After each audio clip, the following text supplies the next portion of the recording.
Hey everyone, this is Stephen Straughn at Cast Iron Cookware, where you can find information to help you better collect, restore, and use cast iron cookware. Today I'm going to be cooking a New York strip steak on my number 10 Lodge griddle, and I'm going to be doing that coming right up.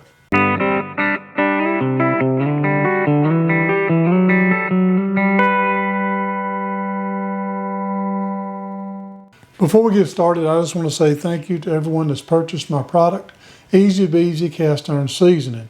The purchase of this product helps keep this channel going, and I just want to say thank you so very much. So let's get on into the video. Like I said earlier, I'm going to be cooking a New York strip steak, probably about a 14 ounce, 13 ounce, whatever, somewhere in that range. And I'm going to be using my number 10 Lodge griddle. Now this is one I've featured a few times. Now it's got some staining on the bottom. It's got the number 10 here at the top. And it also has a little H right here on the bottom. What I like about it is it's really shallow. It heats up very quickly. I don't have to worry about the edges heating up because they're short and shallow. With a skillet, you got to really be careful. If you don't watch it, you can heat the bottom up too quick and the sides will come along too late and you'll warp your pan. You'll wind up with a spinner. That's what I like about griddles. That doesn't happen so easily. Usually you can crank the heat up a little quicker on them. Okay, we're going to start off with my little New York strip right here. And it's probably about a 3/4 inch thick, maybe 12, 13 ounces, I'm not really sure. And it's got a nice big chunk of fat on the end. If you like the fat, to get it prepared, the first thing I'm going to do, let me pull the camera down so you can see what I'm doing. Okay, to start with, my steak has been in the refrigerator for a couple days inside the package. It's not warm and it's not cold. It's kind of refrigerator temperature, probably about 40 degrees. I'm going to go ahead and put some salt on it. I've been using this Redmond's real salt. It doesn't have a lot of other chemicals. It's just salt. I'm going to go ahead and sprinkle some salt on here. I'm going to go liberal because I want it to soak in. Give it a little bit of a pat. And then we're going to flip it over. And we're going to salt the other side. Now I'm going to let this salt soak in for about 30 minutes. I'm going to come back and it will have soaked into the internal parts of the steak, giving a little bit of tenderization as well. Now I'm not using garlic powder. You can, or onion powder, you can do that too, or even pepper. I'm just using salt. Since I've been on the carnivore diet, I've been avoiding seasonings such as black pepper, garlic, and onion. I'm just sticking to just plain salt. And I'll tell you what, it's worked out pretty good. So we're going to let it sit for about 20 or 30 minutes. You can even let it sit longer, but I would suggest if you do, put it in the refrigerator. Don't just leave it out.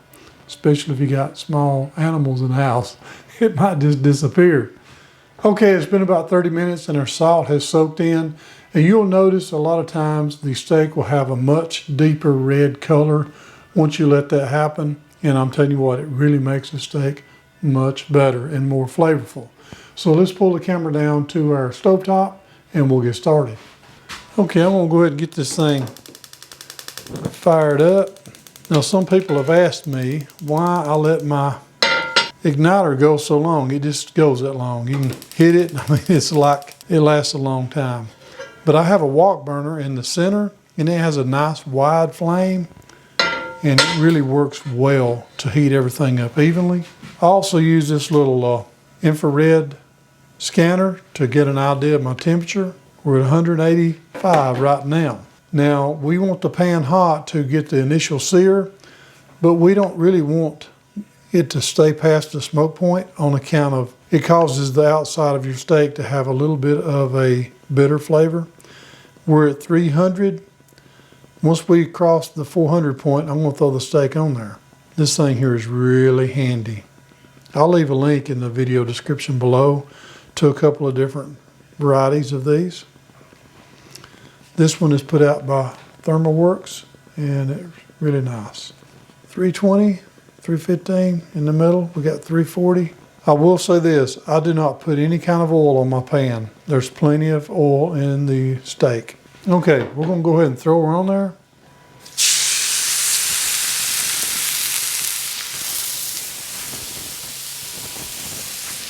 At this point, I want to make sure it's making contact all around because it's going to stick. Now when I put the steak on the pan, especially a dry pan, it's going to stick.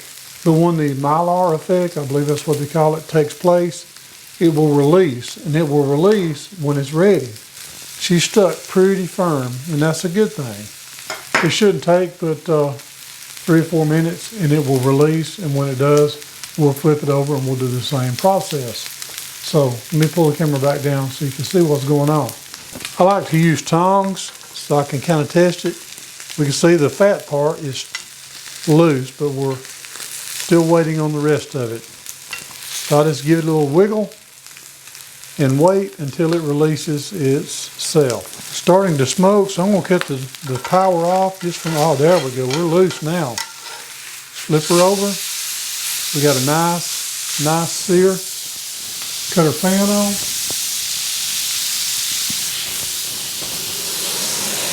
And we wanna make sure it's making good contact all the way across. What I like to do at this point is go ahead and put a chunk of butter on there.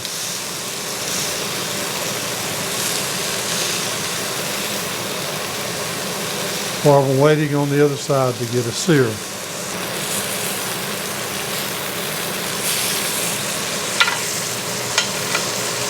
She's loose, but I'm going to give her a little more. Check our temperature on our pan and see how we're doing. Still in the 400 range. And if you like, you can also move your steak to a different part where it's a little hotter. Take a look, see, looking pretty. Add a little butter. Haven't got quite as much sear on this side as I'd like. We'll flip it back over in just a minute. We're going to get ourselves a little bit of a temperature check. 112.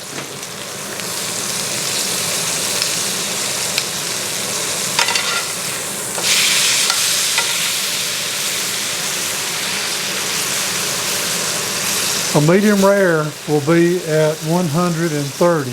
I'm going to stop it at 120, and after it rests, it will raise up another 10 degrees.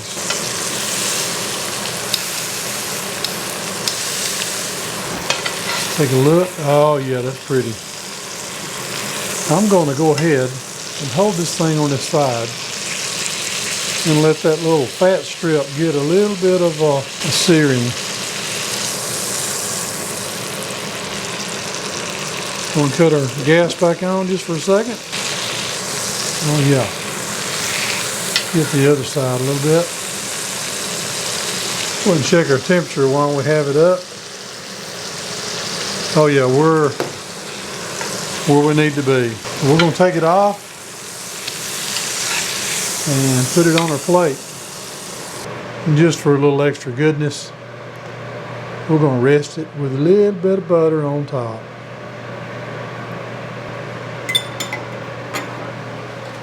Okay, we're going to let it rest a few minutes before I cut it. I would suggest at least 5 minutes. So I'm going to pull the camera down so we can look at it when we get ready to cut it. Okay, it's been 5 minutes. We're just going to go right for the center. Now that is perfectly medium rare. Now for the part I've been waiting on. Let's get myself a piece of it. Juicy. Now that's beautiful right there. Now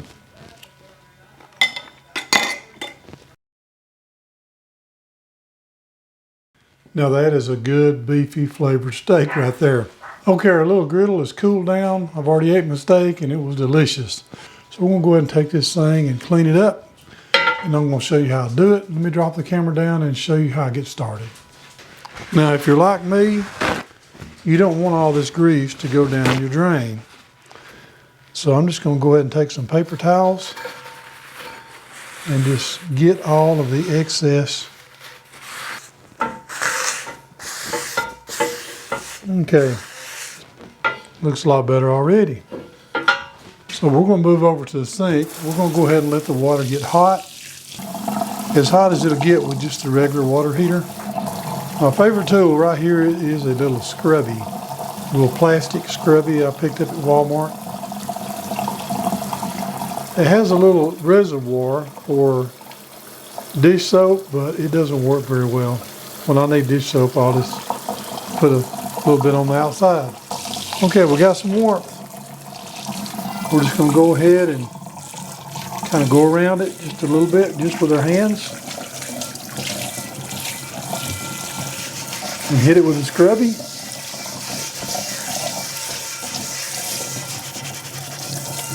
We had one little spot that was a little bit on the thick side. I'm going to put it down where I can put some pressure. I'll go left, then I'll go right, then I'll go ahead and get the handle to the back side, just in case you have oil on the back side. That's pretty much it. We'll go ahead and give it a good drying. Let's see if I can give it a good drying off.